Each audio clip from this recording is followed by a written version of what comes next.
Sí. Rafa, pero hay que entender, nosotros no somos expertos, el experto es Enrique Krause y nos anda comparando la marcha del domingo con el movimiento del 68.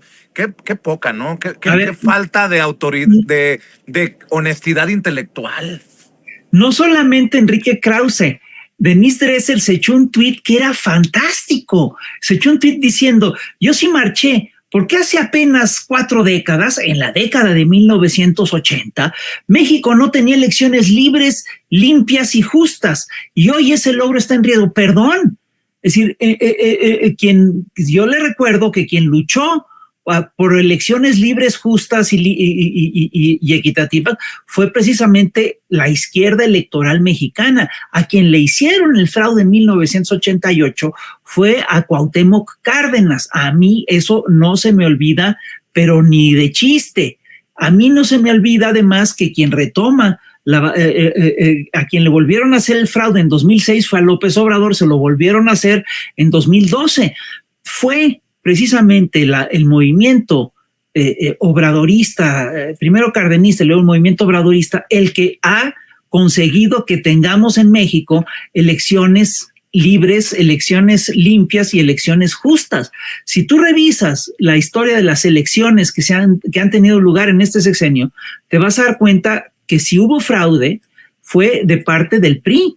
Yo te recuerdo, fíjate, el dato aquí es muy claro, en las elecciones del Estado de México, todas las encuestas le daban a Delfina Gómez un margen de triunfo entre el 15 y el 20 y tantos %, y a la hora de la hora, el triunfo de Delfina fue solo del 7%. ¿Qué te explica esta diferencia? Te le explica, entre otras cosas, que se denunció una semana antes de la elección que la candidata del PRI en el estado había hecho un guardadito de 5,000 millones de pesos, ¿no?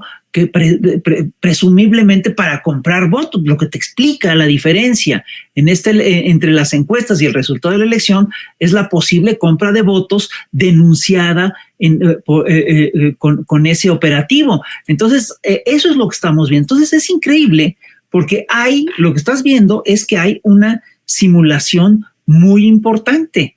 No podemos olvidar, es decir, a mí no se me olvida, estos señores que hablan de dictadura, a mí no se me olvida que en tiempos de Carlos Salinas de Gortari hubo una persecución a los opositores, hubo cientos de perredistas asesinados.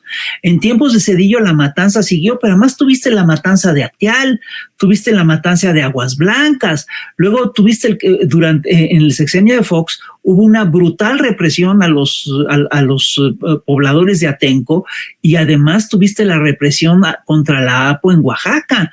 Fue una cosa brutal. Y en tiempos de Felipe Calderón, bueno, tuviste toda la guerra contra el narco, tuviste un montón de actos violentos por parte del gobierno. Peña llega al gobierno y el día de la toma de posesión, hay una represión bestial.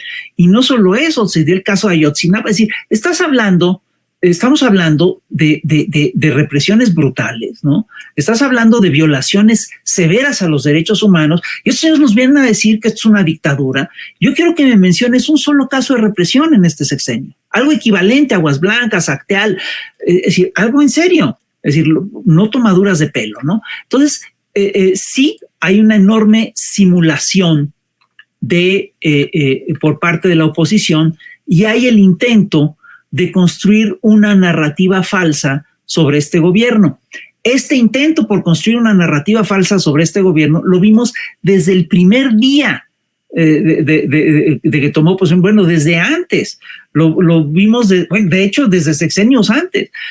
Lo vimos cuando se le trató de acusar a López Obrador de violentar la ley por el caso del Encino, que fue realmente un proceso judicial, un caso de guerra judicial típico, como de manual, ¿no? Es lo mismo que trataron de hacer con Madero, es lo mismo que hicieron con Rivapalacio en el siglo XIX. Buscaron sacarlo de la contienda electoral, siendo que él el puntero en las encuestas, buscaron sacarlo mediante un proceso judicial amañado.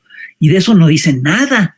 ¿no? Y el INE tampoco dijo mucho, es decir, todo este aparato electoral, el IFE, tampoco dijeron mucho sobre este tema. Es increíble además lo que tú señalas, que Krause dice que la marcha por la democracia tiene la misma relevancia que las movilizaciones del 68, es decir, está de veras comparando a Díaz Ordaz con López Obrador. Ahora sí que, es decir, no puede ser que un señor que se dice historiador sea tan poco serio. No puede ser que quieran jugar con nuestra memoria. Están, fíjate, que tratando de construir una narrativa que es increíble. Yo he visto a personeros de la derecha tratando de construir la narrativa de que Andrés en el 88 estaba con Carlos Salinas de Gortari. ¿Pero de qué están hablando?